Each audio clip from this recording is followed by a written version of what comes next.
False start. What's going on, people? All right. Damn, I have some issues today. All right. Hey, everybody. Thanks for coming by the Creative Buzz podcast. A glimpse into the local arts hive mind. We cover arts and culture in San Diego. And today we're going to be discussing the San Diego mayoral race and how it affects the arts and culture industry in San Diego. We will also be having a featured interview with Loursan Mikhail, who will be a featured artist at Thumbprint Gallery, where we will be reopening this Saturday. San Diego mayoral race. Sorry about that. And right now we're gonna check out some music from Lou Campanella, aka Loursan Mikhail, who we will be interviewing a little bit later. All right, hopefully.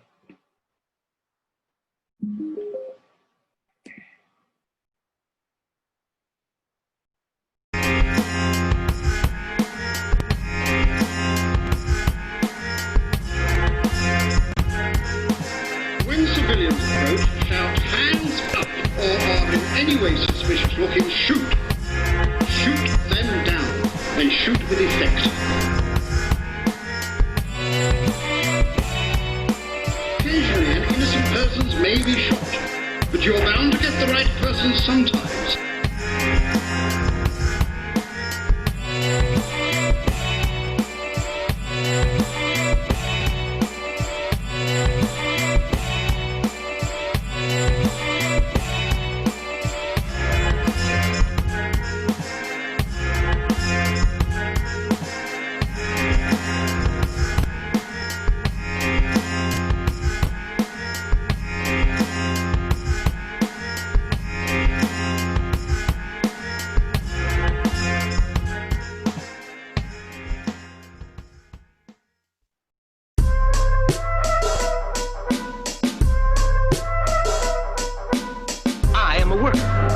And workers are not free.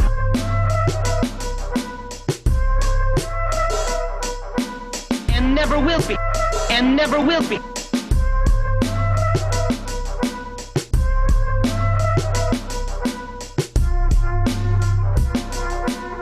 In our profession, out from morning till night to make ends meet.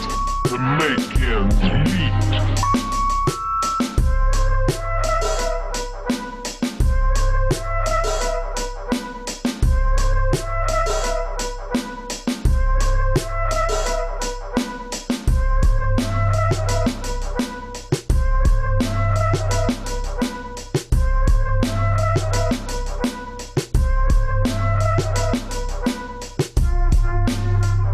The truth is that we are valuable merchandise.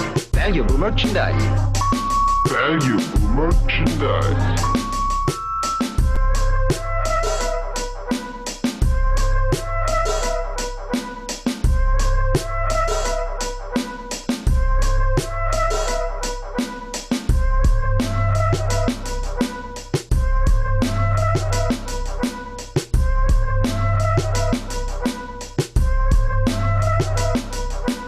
If you speak of freedom, sir, I must tell you something. I must tell you something.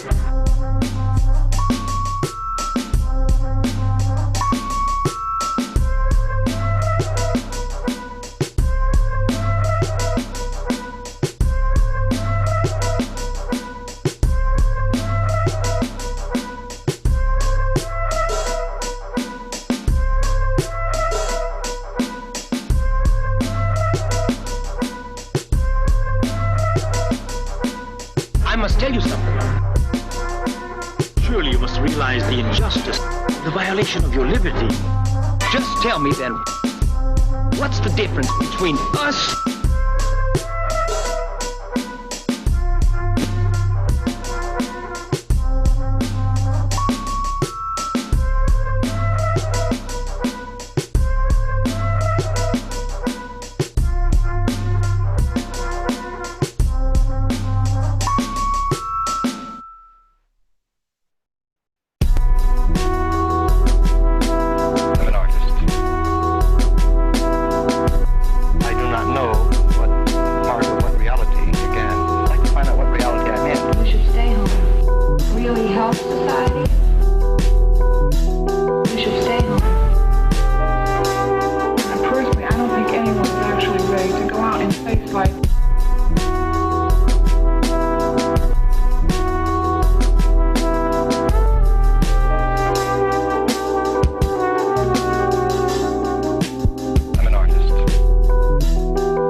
All right, so that was music from Lou Campanella, aka Loursan Mikhail, who will be on the podcast later today.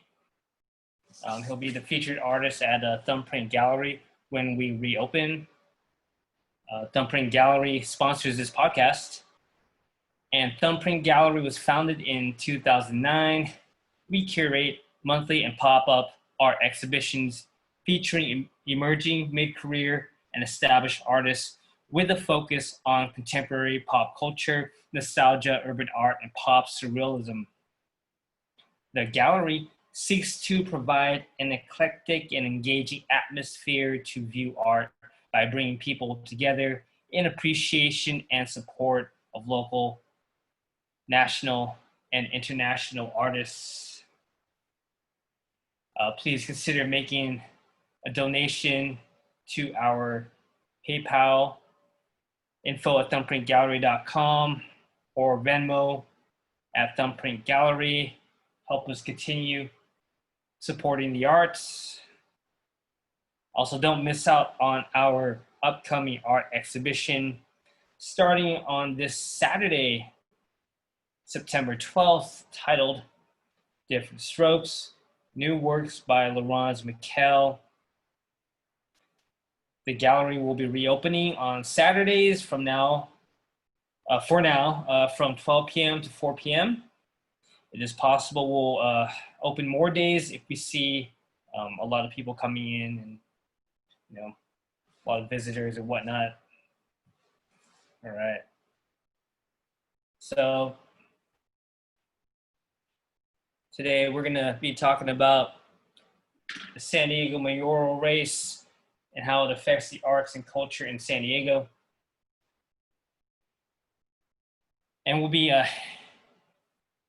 analyzing how the policies, actions, and ideologies of the two current mayoral candidates, Todd Gloria and Barbara Bree, will potentially affect the arts and culture industry in San Diego.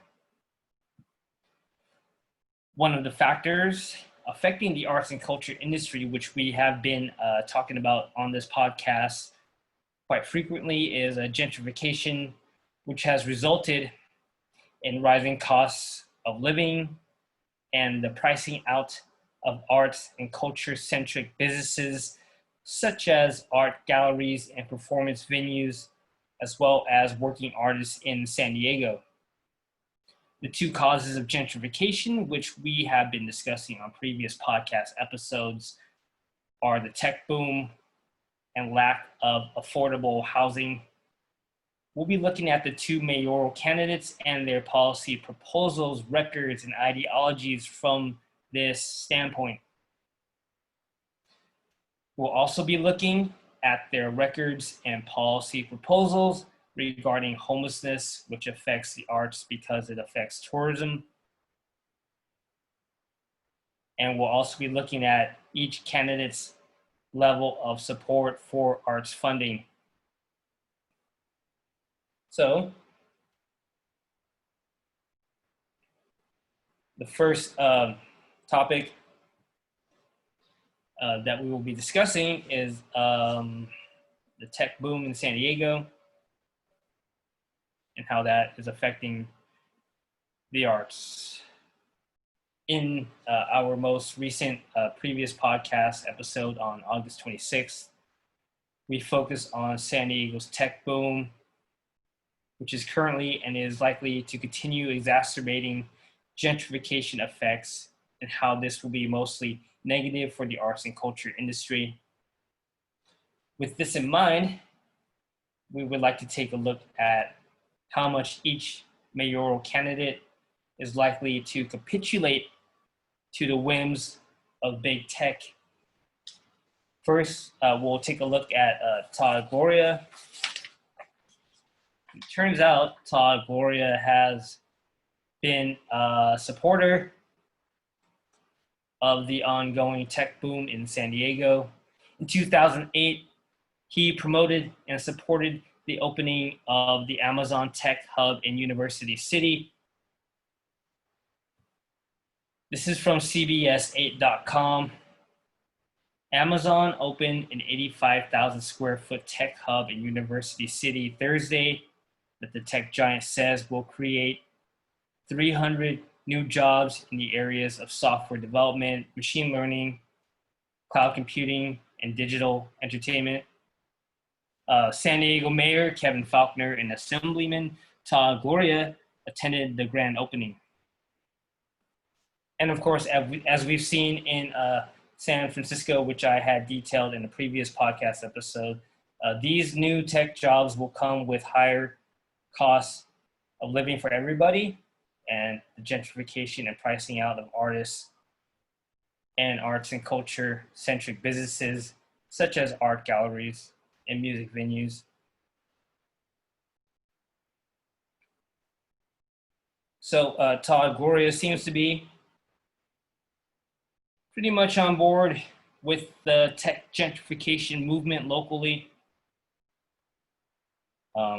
Now we will take a look at Barbara Bree and her stance and record, which can give clues as to how much she will capitulate to big tech as mayor.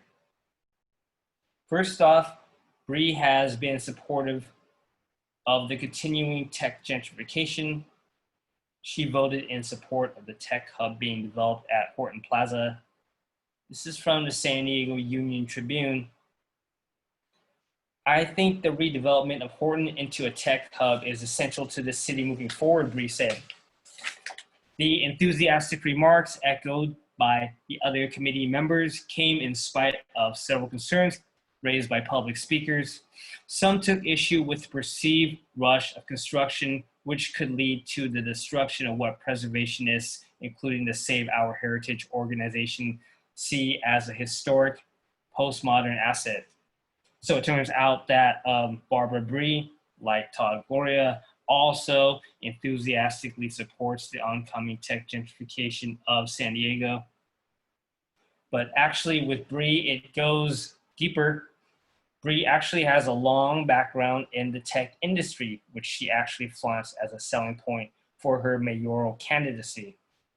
In fact, if you take a deeper look into who is funding Barbara Bree's mayoral campaign, you'll see that the tech industry is probably the largest funders of her campaign.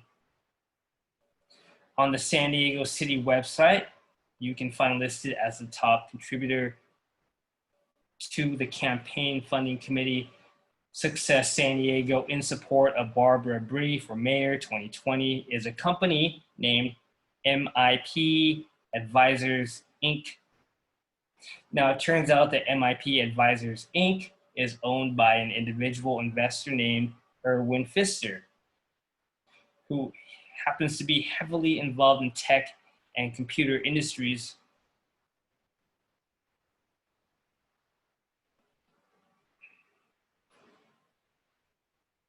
And this is from Erwin Pfister's bio on Crunchbase. Erwin Pfister is a private investor focused on mid-market technology and industrial products businesses. He's also an active operating partner with Baird Capital Partners, the Chicago-based private equity arm of R.W. Baird, Inc. In addition to being chairman at PCN, Erwin's current board roles include chairman with Pentagon Technologies, Inc., a supplier of products and services to improve efficiency of semiconductor manufacturing fabs, and chairman of Flatiron Solutions, Inc., a consulting and systems integrator of software systems for enterprise document control and government tracking systems. Now, does this sound like an individual who would be concerned about the tech boom causing gentrification and negatively affecting the arts and culture industry? I would find that kind of unlikely. For sure, Bree has many contacts and supporters other than this one tech entrepreneur who are also in the tech industry. Does this affect her thinking and ideology? I don't know personally. But do you think money influences politics? I would certainly think so. And from what I can tell, Todd Gloria, on the other hand, does not have this type of funding influence stemming from the tech industry, although he does have questionable funding, which I will get into later.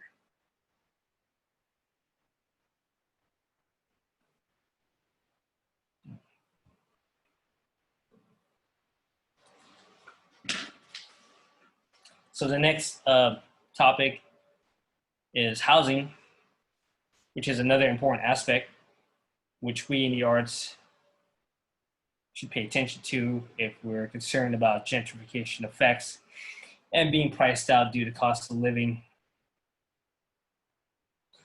We need more affordable housing in San Diego if we are to keep our artists from fleeing the city, especially with the low demand of arts and culture in San Diego. And that's demand compared to other metro areas. The payoff for artists to continue to eke out a living here in San Diego are quite low. We have been discussing this in previous podcasts here at Creative Buzz Podcast for a while. So it turns out both mayoral candidates have their eye on the housing crisis. In Barbara Bree's case, this comes out in the form of strong criticism of the short-term vacation rental industry in San Diego, STVR. The reason STVR is important for the cost of living is that STVRs are not being used to live in. That means those are less units available in the market, which decreases supply and in turn increases pricing for rent and cost of buying a home. Bree argues this point and details her own efforts at confronting the STVR industry in San Diego in an op-ed published in Times of San Diego. This is from the op-ed. Currently, approximately 16,000 single-family homes are being used as short-term vacation rentals, as well as a growing number of newly built apartments and condos that were permitted as affordable units. There are 5,500 estimated unsheltered individuals in SD. Do the math. Economic studies reveal that the cost of short-term rentals outweigh the benefits, increasing housing costs, circumventing zoning laws, and creating more income inequality.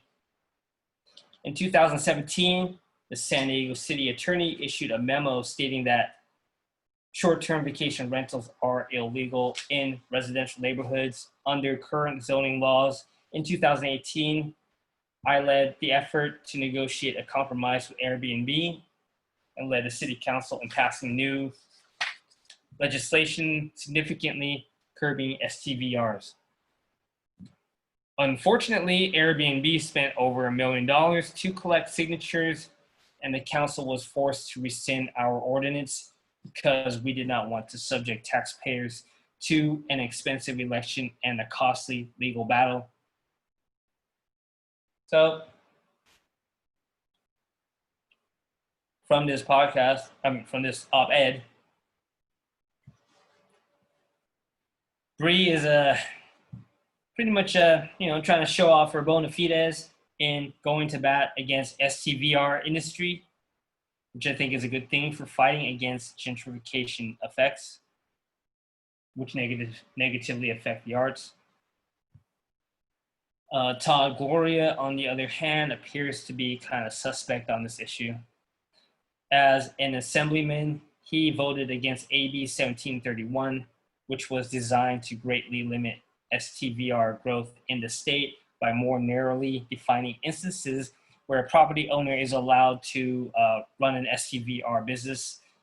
Now, Todd Gloria did say that his no vote was based on the idea that he thought that this should be a local issue and should not be handled on the state level.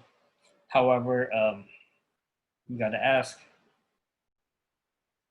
is this really the only reason or even the real reason?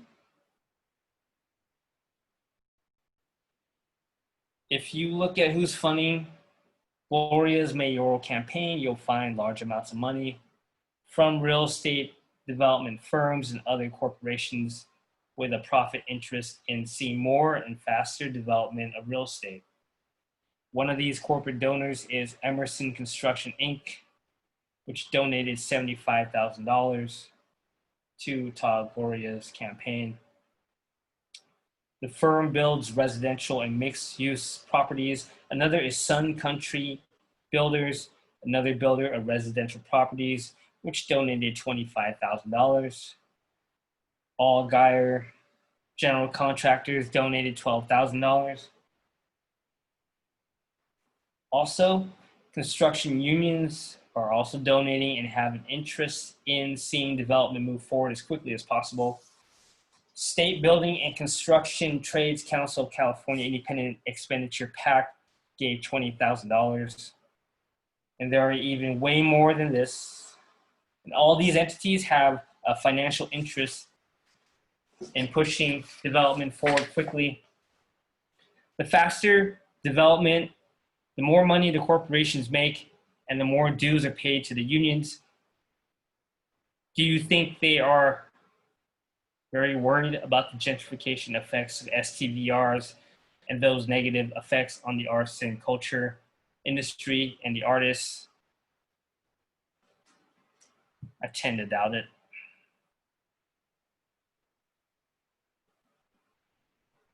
Do I think this money affected Todd Gloria's vote on AB 1731? I don't know for sure. The real question is, do you think money influences politics?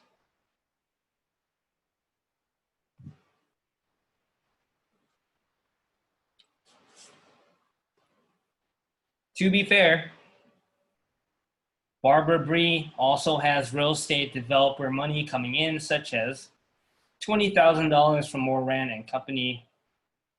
However, it really is small compared to what Todd Gloria is getting from the real estate industry and construction unions.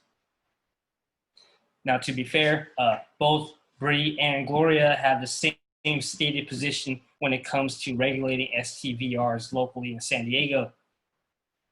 This is from Voice of San Diego.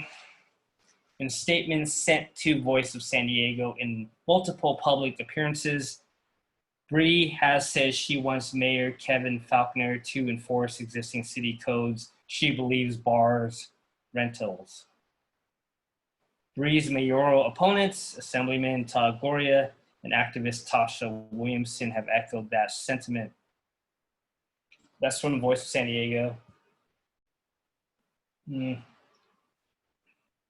Bree has criticized Gloria's yes vote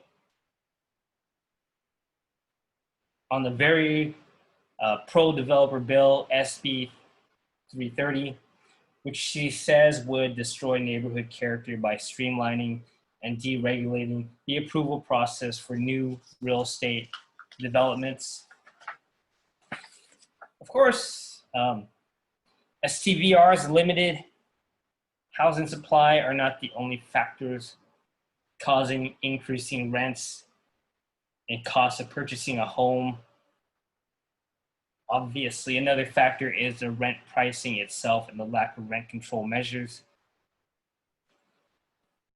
Todd Gloria has demonstrated he's very pro-rent with his yes vote on the state's recently passed rent control legislation, which limits annual rent increases to 5% plus the rate of inflation.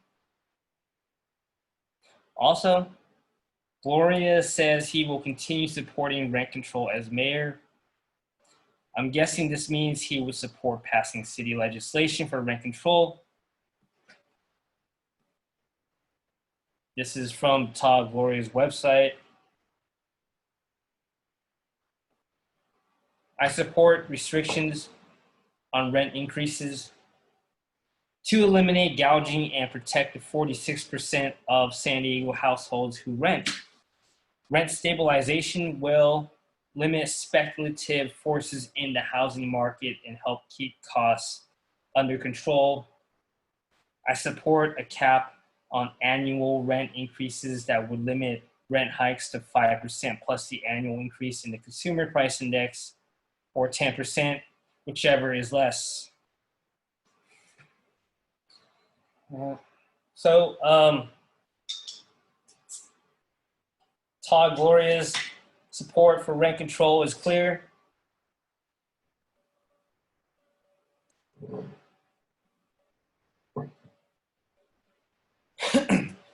However, Barbara Bree's position on rent control is also clear,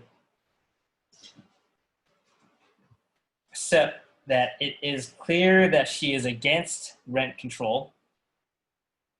She says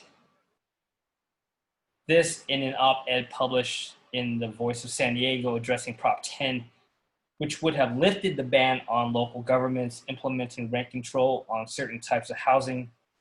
This is from Barbara Bree's op-ed on Prop 10. To those many California families who are struggling to find an affordable place to live, this repeal may appear to be the answer. Sadly, history and an enormous volume of research into this problem have shown that rent control does not create more housing, and creating housing is the primary solution to the pain that so many Californians are feeling. All right, so that's Barbara Bree's op-ed on Prop 10. And Prop 10 would have made it easier for cities to implement rent control across the state.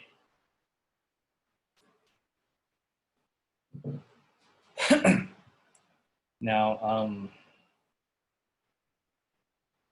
I'm not sure, but it would make sense that rent control does not create more housing, as she said. But that's not the goal of rent control. The goal of rent control is to control the rising cost of renting. And there is economic research that shows that it does exactly that. This is from a Medium post from the group Tenants Together, which cites a highly referenced Stanford study on rent control. The Stanford paper fully supports the conclusion that rent control works to keep people in their homes. We find that rent control, now they're quoting from the study, we find that rent control increased the probability a renter stayed in their address by close to 20%. The stabilizing effects are significantly stronger among older households and among households that have already spent a number of years at their treated address. In other words, seniors and long-term tenants find longer-term stability because of rent control. Equally important, the study confirms how rent control prevents displacement from the city, which we've been talking about on this podcast. We can see that tenants who receive rent control protections are persistently more likely to remain at their address relative to the control group. Not only that, but they are also more likely to be living in San Francisco. So the study was based on San Francisco. We studied San Francisco in our previous podcast. And what happened there with gentrification in the arts. So basically, what the article is saying is that rent control slows down the rate of displacement due to gentrification effects. Essentially, it slows down gentrification, but obviously does not completely solve the problem. Tenants Together provides an example of what happens when rent control is suddenly lifted by citing what happened in Cambridge, Massachusetts. The article says Cambridge provides a clear case of what happens without rent control, and it's no surprise rents go up. When rent control was eliminated in Massachusetts, costs of all housing in Cambridge, formerly rent controlled and uncontrolled units, rose dramatically. Basically, Barbara Bree doesn't really, I mean, if you pay attention, she doesn't actually have an argument why not to implement rent control. She just makes the point that rent control doesn't completely solve the problem. But guess what? Rent control can alleviate some of the suffering and the miseration of working people, including those working in the arts and culture industry. It can slow down the rising rents, which are pricing out artists and art and culture centric businesses like galleries. This is very obvious. So there's a pretty clear contrast between the views of the two candidates for Mayor San Diego when it comes to rent control. That should be noted.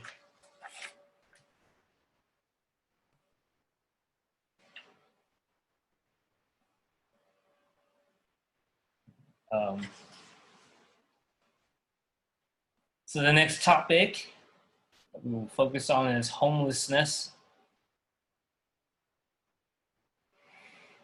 The homelessness issue is important to the arts in San Diego because homeless problems are detrimental to the tourism industry, which is a major driver of the arts and culture. However, it is important to realize that criminalizing homelessness is not a long-term solution and it will ultimately fail, since the warmer climates which attract tourists are the same factors that attracted the unhoused population to migrate to San Diego. And we did go into detail regarding this particular issue in a previous podcast on July 22nd, so check that one out. Now, Todd, Gloria seems to support the idea that more low-income housing and not criminalizing the homeless is the solution. This is from Todd Gloria's website. Our strategy will be focused on permanent supportive housing instead of temporary shelters. Our goal should be to end chronic homelessness. Other cities have done it, and San Diego should too. Let's work together as a region to make solving this urgent problem. I think he meant to say a priority.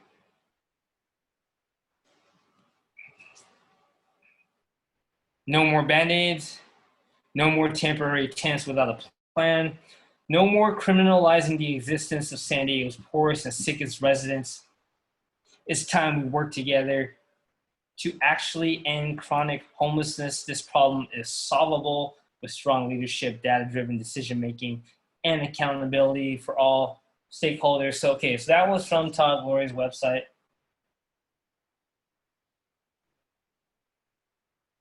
And from his website, it's clear that Todd Gloria is a housing first advocate, which means he believes that you should make sure that the unhoused individuals are first housed, and that should be priority, which then opens the door for implementation of treatment of addiction and mental health and other services.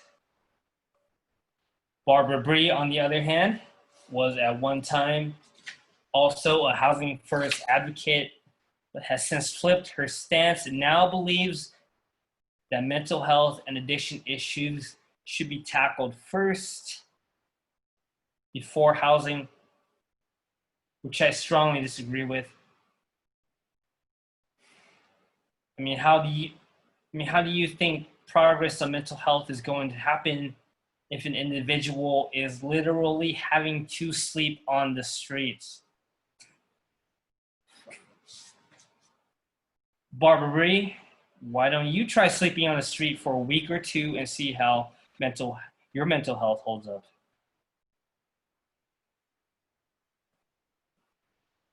Now, not only does Bree no longer support housing first, she supports criminalizing homelessness outright.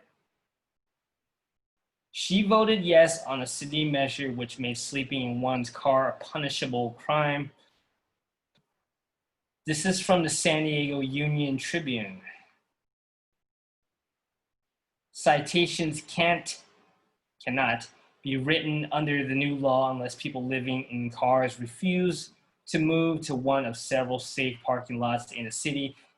And police say they will issue warnings for first offenses and carefully evaluate each situation before writing a ticket.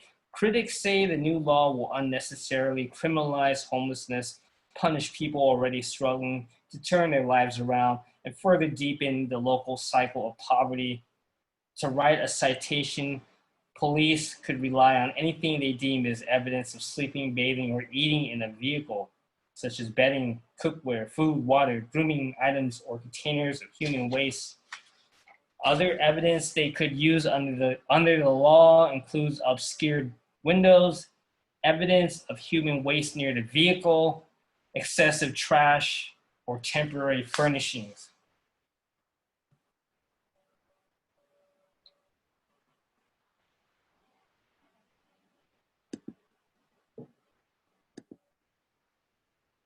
Sorry, 1 second. Oops. Okay.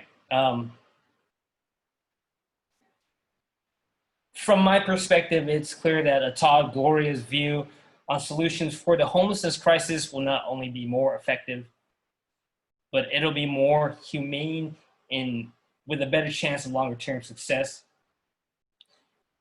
And the more successful we are at tackling the homelessness crisis, the better it will be for tourism, and in turn, the better it will be for the arts and culture sector in San Diego.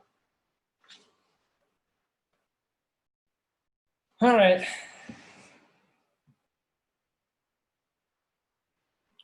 So far, we've addressed the big structural issues affecting the arts and culture industry.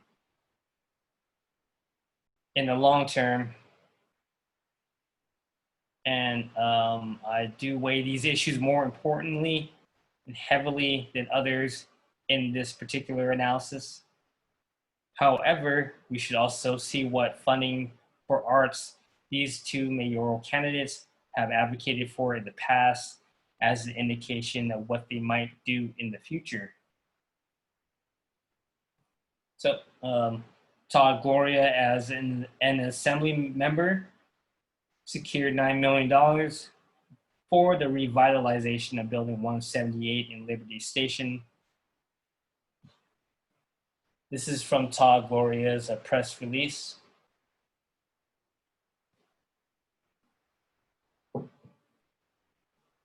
What is currently an old, dilapidated building that has sat vacant for decades is now set to become a new state-of-the-art major performing arts center for the San Diego region, said Assembly Member Todd Gloria. San Diego's vibrant arts and culture is what makes our city feel like home. I am proud to have worked with Senate President Pro Tem Tony Atkins, my legislative colleagues, as well as the NTC Foundation to secure this important investment in Liberty Station and our local arts community. Building 178 is located within the Arts District of Liberty Station. It is a 3-story, 41,000 square foot facility that has been shuttered since 1997. It is on the National Register of Historic Places for its architectural Spanish colonial revival architecture and contributions to San Diego's Navy history. On Todd Gloria's campaign website, there's no section on his policies regarding arts and culture, however. Barbara Bree also advocates for arts funding, particularly in the areas the area of what is known as STEAM education. The acronym stands for Science, Technology, Engineering, and Arts and Mathematics, and promoting local organization for STEAM education. Arts for Learning San Diego, Barbara Bree says in an article on artsandculturesd.org. This is what she says. People who move to San Diego move to remain here because of our natural, beautiful environment, our emerging economic sectors, and because of our vibrant art scene. STEAM provides opportunities in empowering the next generation. So that's what she says, Barbara Bree. I do find it a little ironic, since so much of her agenda is essentially causing the destruction of what she calls our vibrant art scene locally. Bree also does not have on her website any section dedicated to arts and culture. Specifically, she does have something for Balboa Park, which is at least something, and it is important, so that's good.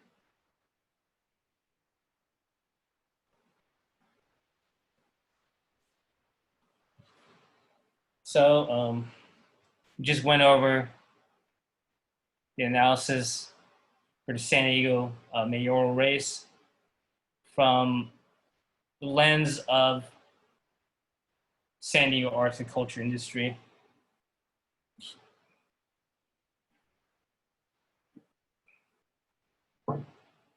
In conclusion, both candidates are supportive of the big tech agenda, but Bree does seem to be more pro-tech gentrification.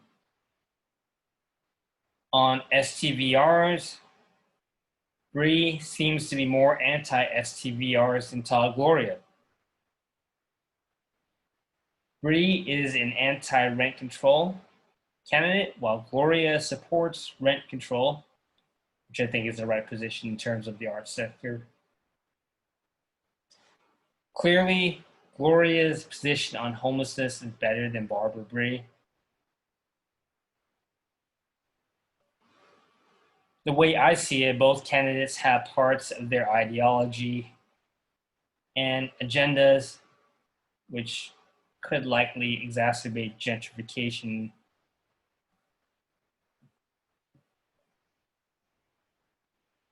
However, one way to look at it is what type of gentrification is better. Do you want a tech boom induced gentrification? Or do you want an STVR real estate speculator gentrification? Now they both really have a mixture of both, you know, so it's not really that clear cut. But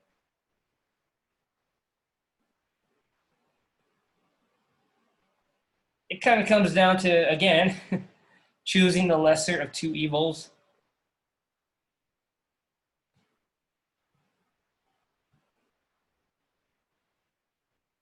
From the point of view of the arts, you're basically choosing between having more tech workers in San Diego or more tourists staying at STVRs.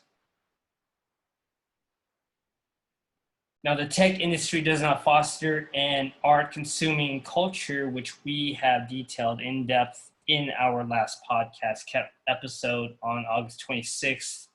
So check that out. Tourism is a major driver of the arts and culture industry, which we have detailed in depth in the previous podcast episode on July 22nd. Check that out. Given these dynamics, the type of gentrification which could likely happen under a Todd Gloria mayorship, I think, is preferable for those in the arts.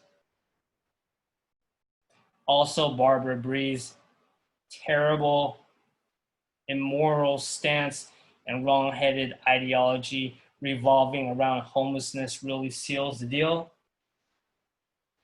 in my opinion. I say vote for Todd, Gloria. If your one single issue is supporting a vibrant arts and culture scene in San Diego, of course, there are other issues, but this podcast is specifically about arts and culture in San Diego.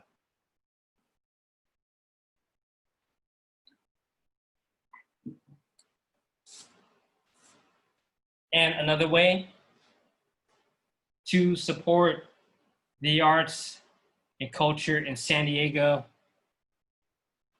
is by supporting our sponsor, Thumbprint Gallery. We were founded in 2009. Thumbprint Gallery curates monthly and pop-up art exhibitions featuring emerging mid-career and established artists with a focus on contemporary pop culture, nostalgia, urban art, and pop surrealism.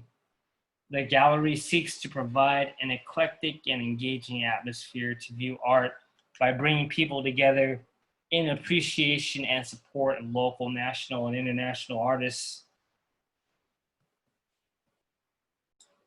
Of course, the pandemic is, affecting the arts, including Thumbprint Gallery.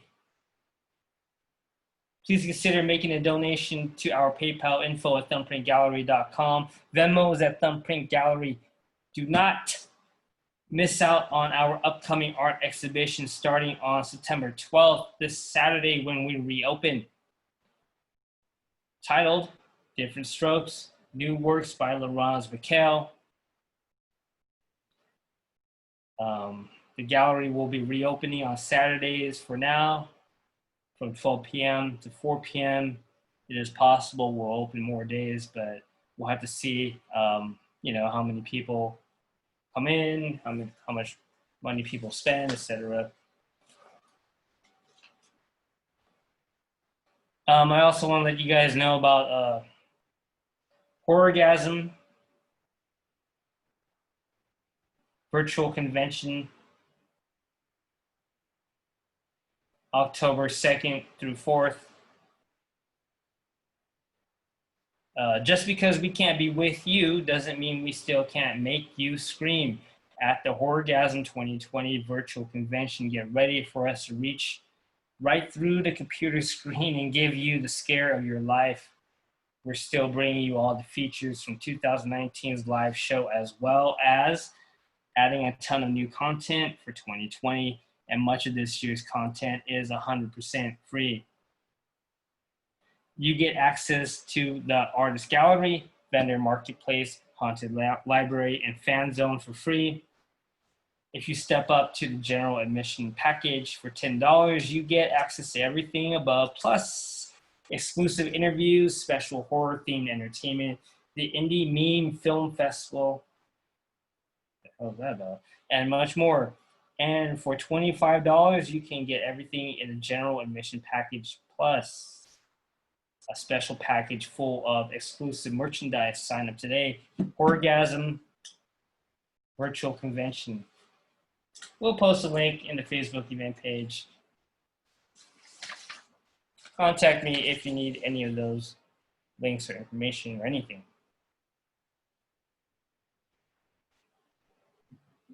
One more shout out.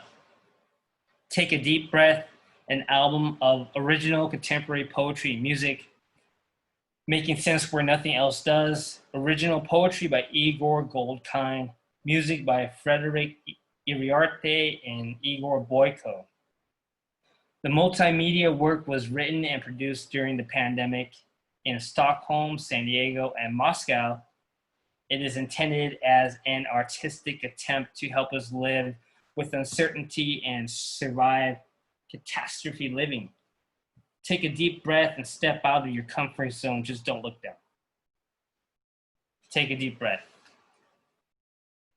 I will post that, of course, as well. Contact me if you need that. I'm going to read some comments from our viewers, listeners. Start with Instagram. Let's see, what do we have here? Edie Ardnell says again and again we get screwed. I think she's referring to choosing the lesser of two evils in the context of the mayoral race. It is what it is.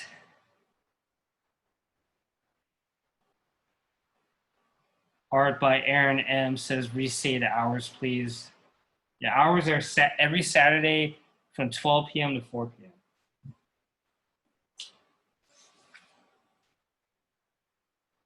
Yeah. Oh yeah. So stick around.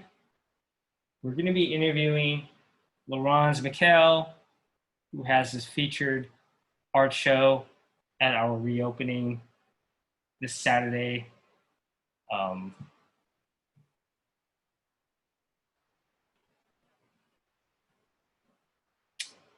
think you guys on Instagram, I'm going to I'm going to end the feed and I'll come right back because they give us a limit on how much we're allowed to go live. So, there's a question. Where's this question? Oh, Edie Ardnell says, isn't it also a health issue?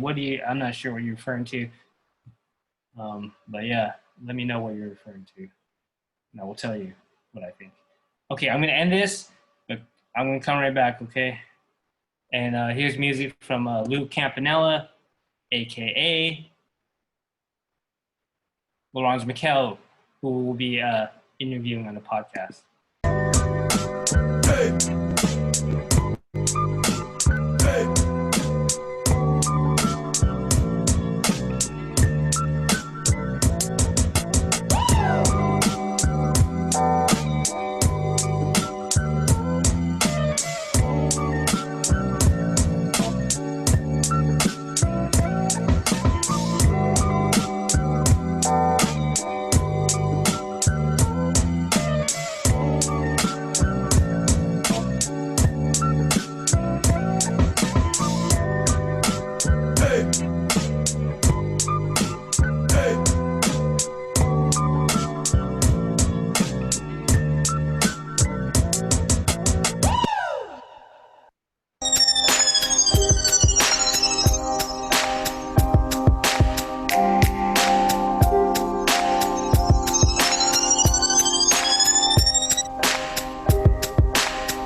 breaking up, honestly.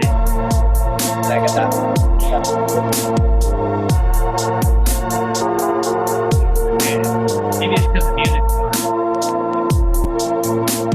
No, I got the upload.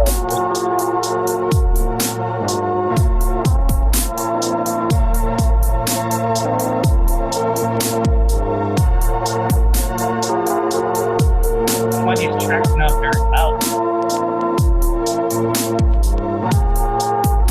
I got a new speaker, but it's like.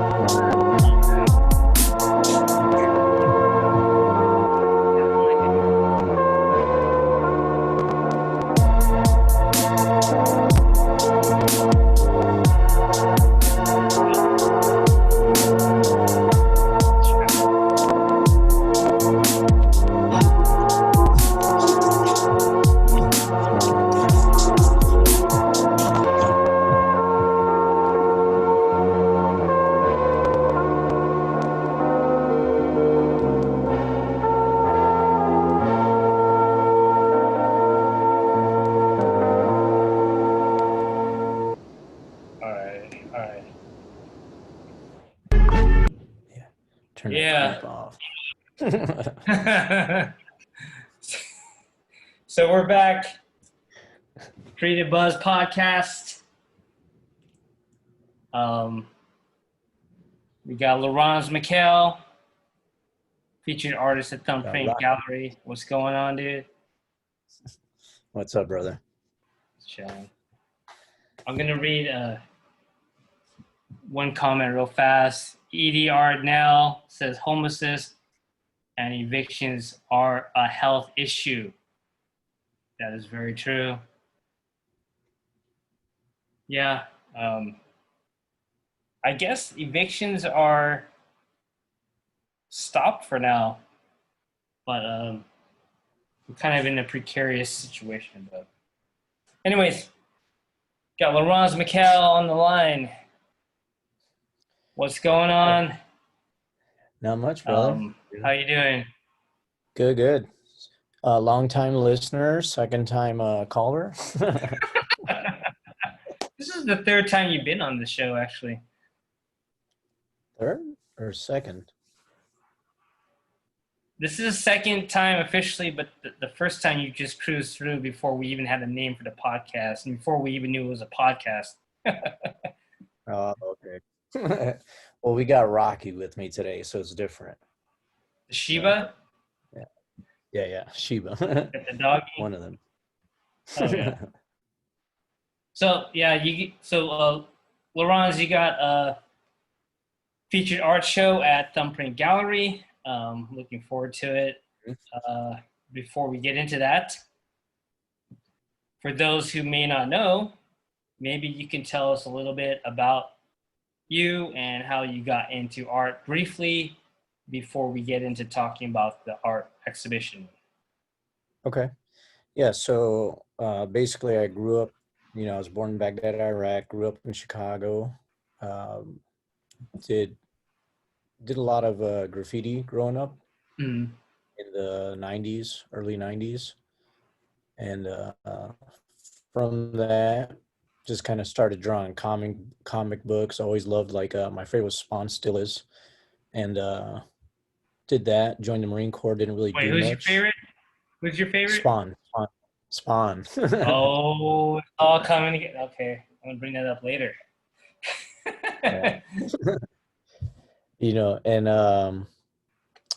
So yeah, did that, and then Marine Corps for a while, and then got out, was able to go to school for graphic design. So that kind of got me back into everything, learning typography. And then, one of the weird things is, like, package design actually got me into, like, doing 3D stuff. Oh, okay. So, like that was really intriguing. That's like, interesting. Did you do any work in that field, or? Yeah, I mean, not for, like, anybody, but in school I did. I made Okay. I made, like, a pop display. It's a point of purchase is what it stands for.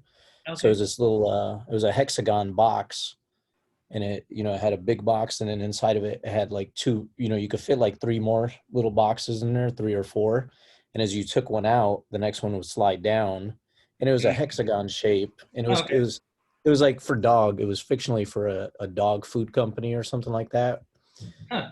So, I made a hexagon shape where almost everyone else in the class just kind of went the easy route and made a box, because it really was hard, and it took me a long time to like perfect that and figure out like how to figure out the mathematics of the size smaller inside of it and to make sure all the wall sizes. Anyways, that's getting too far into it. But yeah, that got me into like thinking analytically, like from a 2D to a 3D perspective. Mhm. And graphic design just kind of got me into drawing again because, well, actually drawing more and taking it seriously, because a lot of my teachers would encourage people to be like, hey, if you see something, either draw it yourself, or if there's a photograph you need for like Photoshop or like Mhm. composing something, go and take the photo yourself. They're like, you got cell phones, you got Yeah, everything at your disposal. especially nowadays. So you don't have to go and, yeah, exactly. Go Google it. They're like, literally, you walk outside. So yeah, that got me into art. And then again, art, kind of drawing stuff and painting stuff, got me back into doing like murals, legal murals. And then being able to draw certain things a certain way, like to achieve like a realistic effect where it's more three-dimensional. Mhm. I kind of wanted to be like, well, can I create? I want to be able to create in the most basic ways. Like let's just say if it's 2020, it's gone to shit. Let's say if starts getting worse, like we lose technology, I want to be able to like dig up some dirt. So that got me into sculpting. Like that kind of mentality is like, Ready for the apocalypse? You've yeah, been man, like ready. You've whatever. been ready. You've been ready for this shit. Oh, I've been ready. I got a couple of bug out bags packed. Hell yeah. Yeah, Um, so that's down and dirty. all right. Cool. So the exhibition at Thumbprint Gallery starting on September 12th. So far, it looks pretty good in my opinion. It's called Different Strokes. What is that name about? What's the meaning of that exactly? This is a Well, softball question. So you yeah, fuck yeah, this yeah. Yeah, different up. strokes. Different strokes. It literally. Oh, different strokes means no. Is that mic It working? just Or came. that mic No, doesn't it's work? connected to my other computer. Oh, It okay. works. It works. But it just came from doing this whole brush series. I was always trying to think of something for it, like a name for it, because I'm like, man, this has been one of the most consistent things that I've been doing. So you're doing like sculptures um, based on paintbrushes, or really Right. sculptures with paintbrushes. Yes. And then and then I was always trying to think of, taking a couple like fine art classes. It kind of helped me because trying to think of ways of how to display stuff besides just making something. Like Mhm. how is it going to look? How are you going to display it? And how is it going to look displayed actually somewhere, like, or in a different place from that? Like, is it going to have enough contrast, or will it will it be able to hold its own? Does it need to be framed or encased, stuff like that. Yeah. So yeah, so it's like that. And then different strokes was just like, growing up in the 80s and early 90s. uh, watching strokes on Gary Coleman and his famous signature catchphrase, rest in peace, what you talking about, Willis? And it just popped in me in my head. I think one day I was driving and I just started laughing because I was like, that makes so much sense. Like it's literally strokes. And then I just started laughing because of the show, like I could hear the song. And I was like, this is perfect. I was like, it's kind of like a wordplay, and it's the same thing like what I kind of do with the series, where it's like I use the brush as the medium as opposed to creating the medium. You Yeah. know, Yeah. That's super interesting. Um, so what are so all the paintbrush sculptures are kind of they all got different themes. If you're watching the podcast, on video right now on Facebook, or I guess just Facebook. You can see the flyer. You got a paintbrush, a hand holding a paintbrush, holding the paintbrush. It looks like a some McDonald's French fries, and I don't know. And a Big So Mac. so they're all like different themes. What are some of the different themes? How do you come up with the ideas for the themes?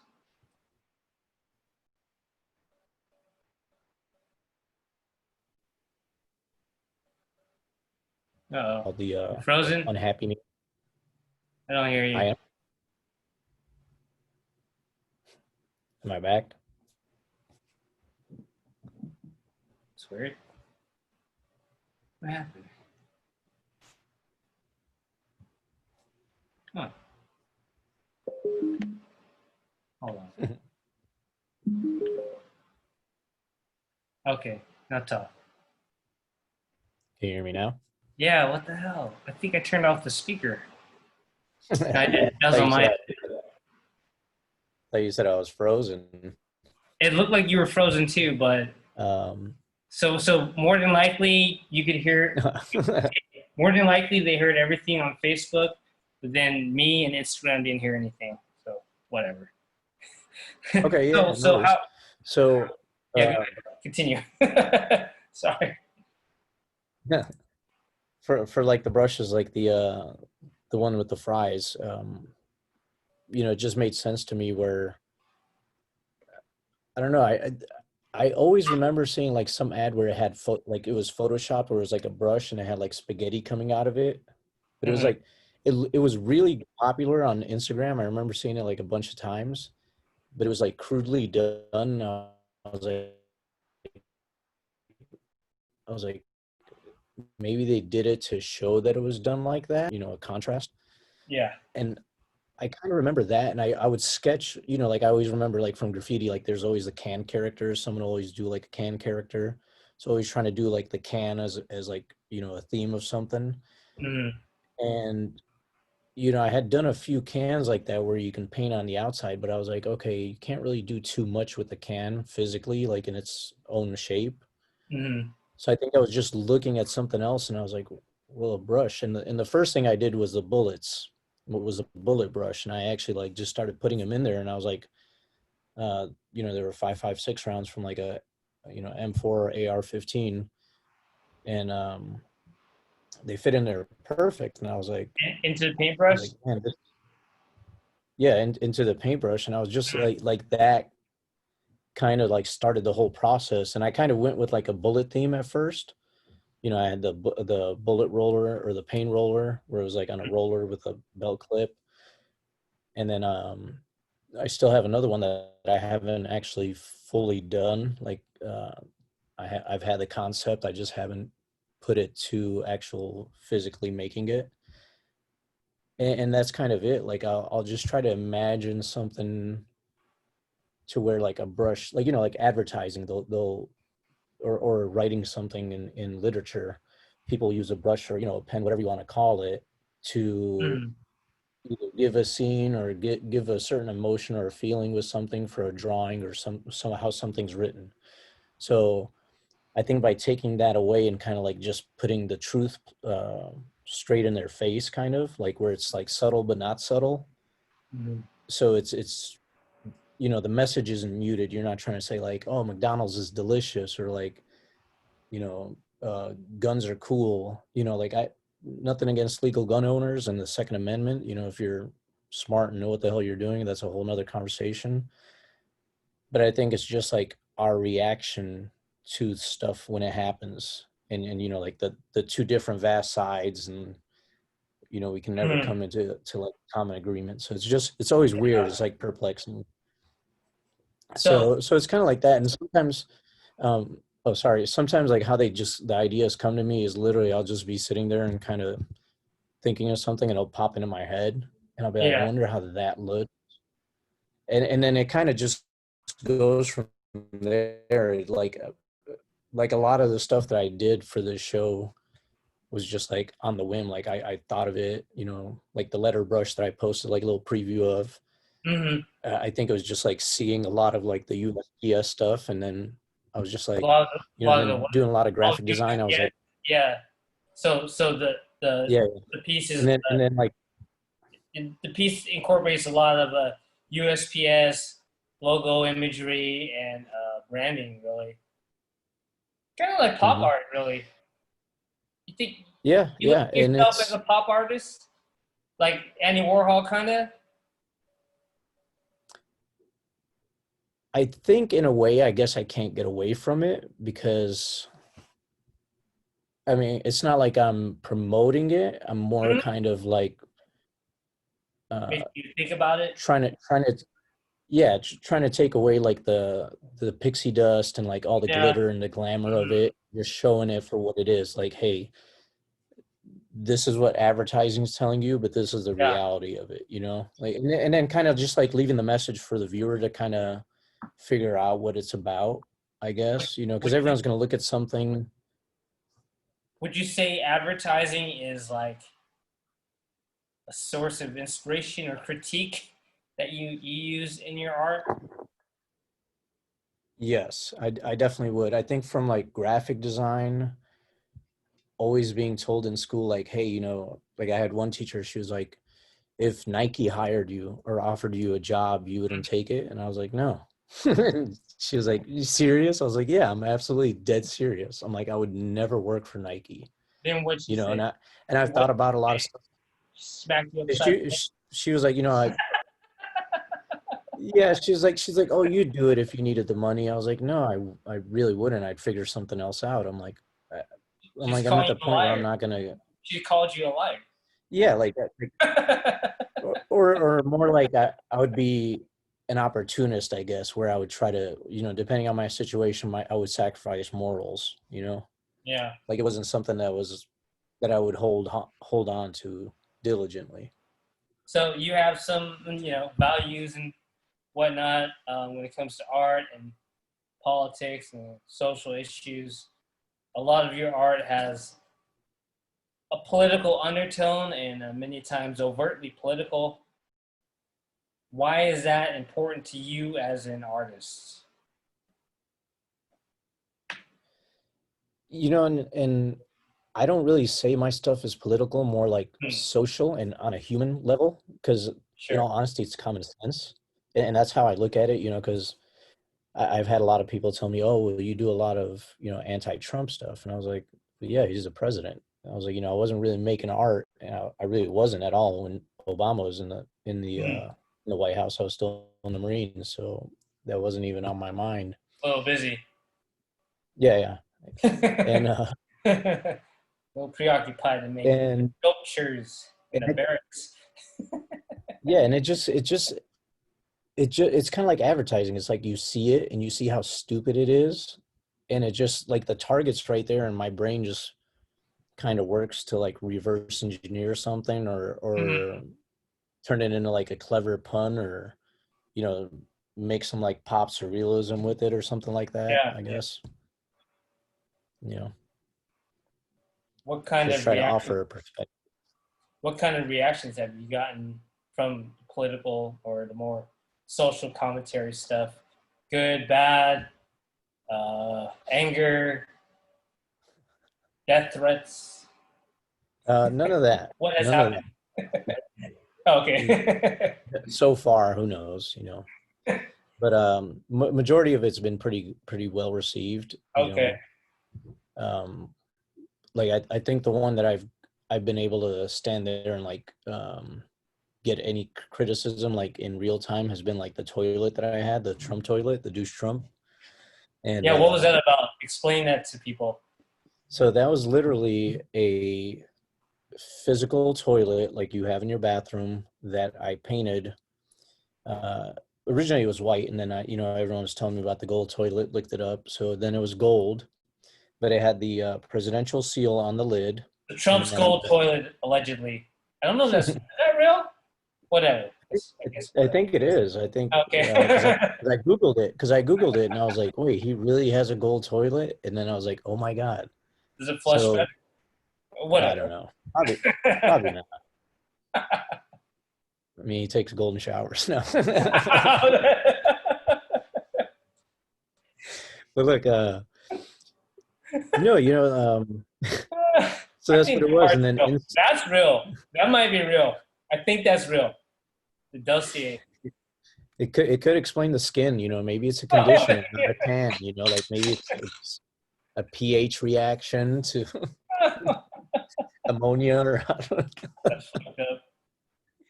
But look, so yeah, so it was that had the seal on the lid, and then inside of it, The presidential seal. yeah, inside of it where the hole where all your excrement goes Yes. was his mouth, and then around that was his face. So Which you painted. which I painted, right? It was Yeah. so it was all painted in there, and then around the bowl had like the all the stuff that he said, like Stormy Daniels, Russia probe. It was like a million years ago, actually. Yeah, and it was all this old stuff, and the much stuff has that's happened. pretty. Yeah, it's a witch hunt. It's crazy. Yeah. So it had that, and then I made a little a ceramic, or not ceramic poop, but a little plastic clay poop, and it was right there in his mouth, and Oh, that wasn't real? did a bunch of I thought it iterations was of real. I thought it was real. it. Dude, kids loved picking it up to like check it Ew, for gross. whatever, Fucking kid. and like it never failed. Every time a kid came up, they grabbed it, Okay, and I so would literally like tell the parents. oh my god. Where did you have the toilet? Where did you display it?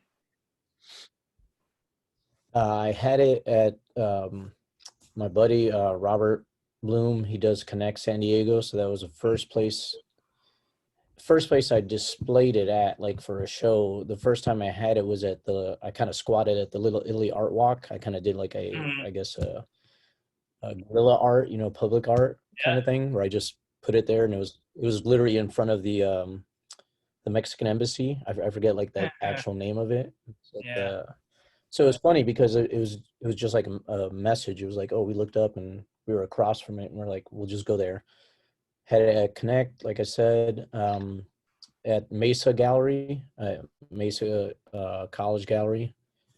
Had it there where, and when I had it in those shows, I kind of had to set up like a toilet stall, and I had markers and stuff around it, and I let people tag it and just put whatever they wanted. And it was honestly like in the shows that I had it had the best receptions. Like people loved it. It had, I think the early versions had glory holes. I didn't use that for like Mesa, just to kind of give it the authentic feel. Oh my god. That's too much. I mean, tell me that doesn't fit the narrative of what It we definitely witnessed. fits.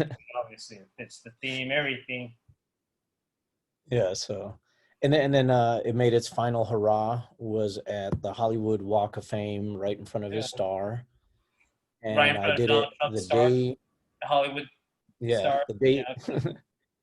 Excellent. the day before the latest Star Wars came out, and the weekend before he got impeached. So I thought that was kind of a good way to like, and I left it there. I kind of just like, and I didn't damage nothing. I just literally dumped something publicly, kind of. I littered. Yeah. Yeah, it's like what is that like? So, a fine? yeah. It's just a fine. Yeah.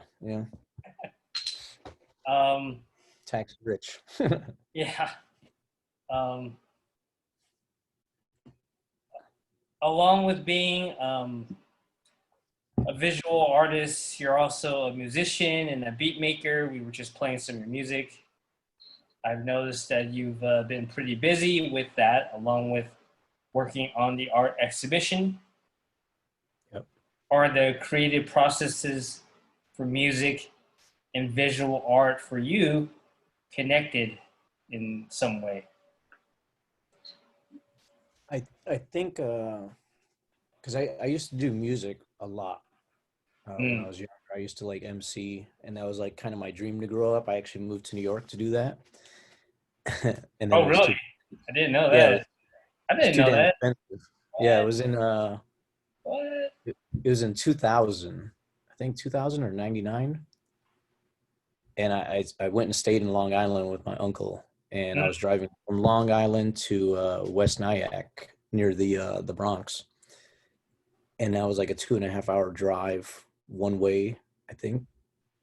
And I spent like $15 in tolls, like every every day, and I had to get gas every other yeah, day from like the mileage. yeah, yeah. So I was like, man, I'm spending $500 just driving.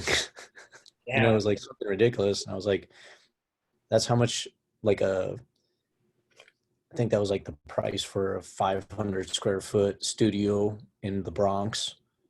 Huh. Like a one bedroom studio was like 500, like in the middle of like not a very good neighborhood. Probably a So I was like, thousand this is too now. expensive. Yeah. So anyway, so going back to the original question, I never really learned music, Mm, and lately I've kind of been getting back into it, and I always wanted to learn how to play stuff, and I would do a lot of sampling with like hip hop, because that's mm, kind of music, growing up in the 80s and 90s, the early days of hip hop. That's pretty much all it was, because that's how it started. And so that's how I did it. And then I bought a ukulele, and I've been learning, trying to get to learn the notes. And I nice. think once I started learning that, it was kind of like learning how to draw and like pay attention to certain things, as opposed to kind of like when you're an outsider and you don't know what to analyze. Mm, I started being able to kind of like develop an ear where I kind of started getting an eye for certain things, and being yeah. able to see how certain things go, and kind of like in my mind is always like reverse engineering a painting.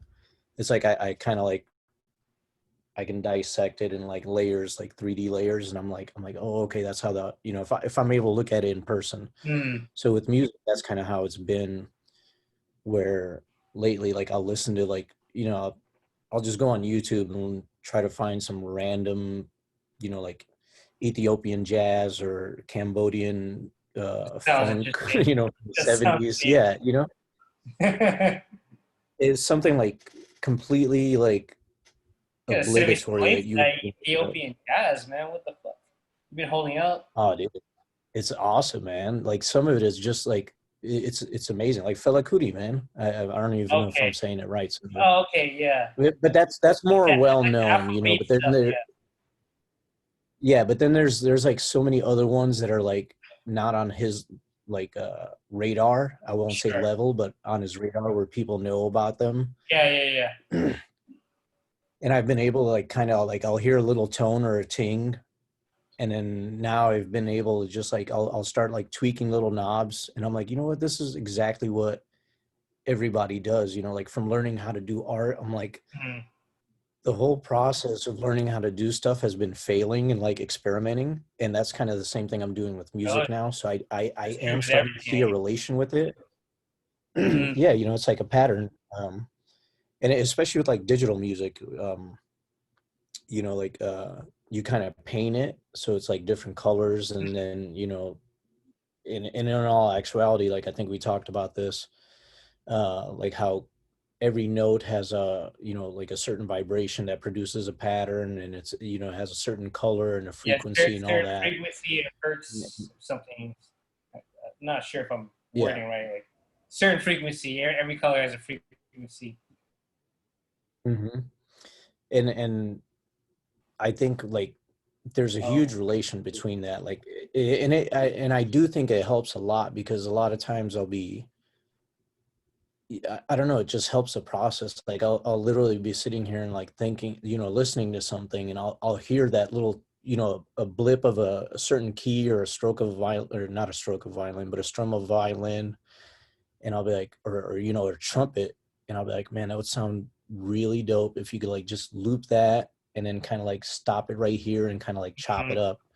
And it's just kind of been like that. And I think it's like the whole reverse engineering of like taking a yeah. brush and kind of like giving it a different perspective, so and yeah, it's not always similar, but I think it helps a lot. Like a lot of times I'll just be so tired of doing something visually that jumping on there and doing something with audio, it breaks So, that up. It allows me to so, kind of like so express something I can't do with art.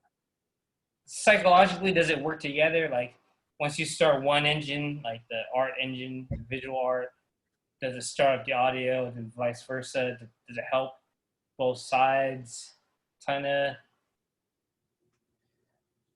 I think it depends. Like like before this whole Corona happened, I was actually working on trying to release like a actual album, like either an EP or a full length album. Not all of like just beats, like a couple of songs I had written and was writing. And then the whole thing with like Ahmaud Arbery happened, and then Breonna Taylor, and then George Floyd. So like a lot of my energy went that way. And I think for like a month or two at least, like I just didn't get on and like really make any beats. And I, I'll actually date like what the song is. I'll put it down, like, not just like the month. And I was looking, and I think I had like, 'cause that happened, March. So I think like around April and May, I had like nothing, like no beats made. And then Okay. I think June, July, and then the last couple of months, I've kind of like started picking it up. And I think it just matches kind of like me wanting to experiment with different things, like, with sculpting, with wood and with ceramics and like just the different materials. And then also doing stuff digitally, like through Illustrator, Photoshop, and then like Procreate, and and then just going back to traditional, and like now learning oils and wanting to do all this other stuff. I think it just kind of, it breaks that up and like keeps me thinking and like trying to experiment and find things out, and just like not be stagnant with it. Right on. How was it working on this exhibition during this time, pandemic and quarantine? Was it easier with less distractions, or was it more challenging in some ways? I think a little bit of both, depending uh, on the mood that I was. I think with it happening, like I wasn't able to kind of get a break and go look at art and kind of get away from seeing what I'm doing. So it was like constantly like the art that I was making was in my face. Mm-hmm. And I don't know, it's just sometimes like as soon as I make a piece, I'm kind of like done with it. Like I'll always look at it, but I don't like it always being there, except for like, a few certain pieces. But so I think that was kind of difficult with that. But other than that, like getting supplies and actually like doing it, I think it was kind of nice. The only thing I think was, like it was like a last minute thing. I don't know if it's cool to say that, or Like bad for marketing or something. no, like like the time frame, like the amount of time I had. Yeah. So it was like, like I don't want to be like, oh yeah, it was done in this amount of time. So it's like I still had that one sculpture that's pretty much like 90% done, except for a quick little buff, and it's done. Nice. It was kind of good to see how much work I could do in a short amount of time, and actually like create stuff from concept to actual like finished product. So a little growth, you'd say, maybe a little. Yeah, That's good. I'd say a lot, because Good. a lot of the stuff, like I said, I never did, like especially with that big wooden sculpture of the brush that I'm doing. I haven't even like shown. Everybody come check it out at the gallery this Saturday. Big sculpture, at least the biggest you made. I guess. 8 foot. I think it's about close to maybe like 7 feet. Oh, really? So it could be 7 feet. Yeah. Nice. Yep. Yeah. Yeah. You guys should come good. check this out. Come check it out at the gallery this Saturday. It's pretty awesome. Yeah. See some live art. Yeah. I'll probably be doing some giveaways. Some what? I'll probably have some stuff to give away too. Oh yeah, giveaways. We'll figure that out. Oh, I forgot. I have my album available on CD, exclusively Right. Thumbprint Gallery. Come by this Saturday. It's only $5. Yeah. Um, what's the first thing you want to do after this pandemic is behind us? Get to my traveling. Get back to my travel. Traveling, yeah. Like Yeah. it. You know, because I had the residency for France, so I know that's scheduled now for 2021. Okay, So so that's you gonna have you had a residency in France, an art residency, and that got canceled, and now they're gonna renew. You're gonna do it in 2021. Is that what the deal is? Yeah. Yep. What is that residency about? Can you tell us about it? It's pretty much is Chateau Orvaux. I don't know if I'm saying it like 100% correct. Mm, Uh, and you know, I go out there and they had a 2 week and a 4 week, I believe it was, and I picked the 4 week. So I was gonna go out there, and I was, you know, the only thing they ask is, you know, I can donate one of the pieces that I make to their permanent collection, or I mhm. don't have to, and I can make anything I wanted. I think they had visual artists, writers, photographers, That's interesting. I musicians, didn't know that. obviously a visual artist. Wow. Yeah, I think it was a Dude, it's so yeah. Yeah, you could check it out too. But yeah, it was Go there, make so some yes, meat. I was yeah. Well, I had no idea. Like, you know, people would ask me like, "What are you gonna do? Are you gonna do your sculpt? Are you gonna sculpt something? Are you gonna paint?" And like, I was making no plans. I was like, I don't know. I'm gonna go out there and let the mood decide. You know, kind of like I didn't want to have any predisposition to what I was gonna do or any thought. I'm like, I want to Yeah, get there. I want to feel it out and just take it from there. Like, let it flow. right on. All right. What inspires your art the most? I I I think social issues, like anything that's like, I guess like a basic human rights kind of thing, where people Mm, kind of like a bully thing. I don't think I've ever taken very well to people that bully other people. I know mm, we all have a tendency to do it, you know, so we have to catch ourselves constantly. No one's perfect, and I think things like that get overlooked, where people are trying to, you know, always look at the beautiful things. Like, you know, you still see people nowadays posting, you know, their travel pics during this pandemic, and like not mm. one's talking about anything. I think that's what it is. Like current events and social issues are like one of the biggest things that influence me, and I think a lot of it I translate back to a lot of like a urban style, like especially with graffiti involved in it in somehow or some way. So Nice. All right. Any last words or anything that you want to plug besides the show this Saturday where we come by? 12 to 4, Number Gallery, La Jolla. uh, Anything else you want to tell only other everybody? thing Yeah, go ahead. only other thing is, if you go to my website, lawrencemikhail.com, on my profile, I have shirts for sale that are being donated. 100% of the proceeds are being donated to Black Lives Matters or BIPOC charities. Nice. And I also have 3 prints remaining of my Perception is Reality.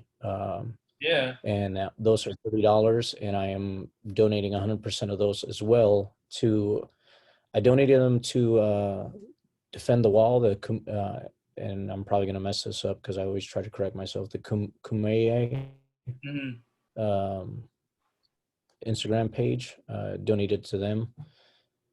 And yeah, so those are for sale. Just send me a DM if you want. I know I kind of been focusing on the show, so I haven't like plugged a lot of other stuff. I've just been busy. Yeah, and then check out the show at Thumbprint Gallery and buy Yes. Johnny CD. Yes. All right, dude. All right. Well, thanks for coming by the Creative Buzz podcast, and I'll see you at least this Saturday, if not before then. Oh yeah. All right, brother. Take care. All right. Cool. So yeah, that was Loursan Mikhail. He has his solo art show titled Different Strokes, opening this Saturday, Thumbprint Gallery. We're open 12 to 4 every Saturday for now. So come check us out. I'm going to leave you with Lou Campanella music, aka Loursan Mikhail. Oh yeah, so next Creative Buzz podcast is the 23rd, I think. 2 Wednesdays from now. I think it's the 23rd. Could be the 22nd. Whatever. 2 Wednesdays from now. We're gonna have the creators of Horrorgasm on. That's Jennifer Cooksey, Nixie, Von Rose, and Thibaut Royster. We're gonna interview them all at once, and then we're going to have DJ Shay Boogie from BFF DJs talking about DJing in San Diego. Also, her new podcast, Mic Check, which features DJs from all around the world, which is a really good podcast, and we're going to talk about that. All right. I'll see you guys then. Thanks.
By golly.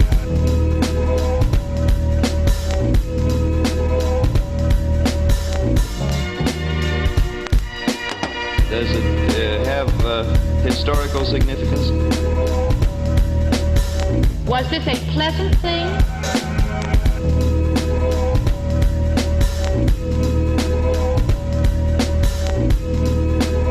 Does it have political significance?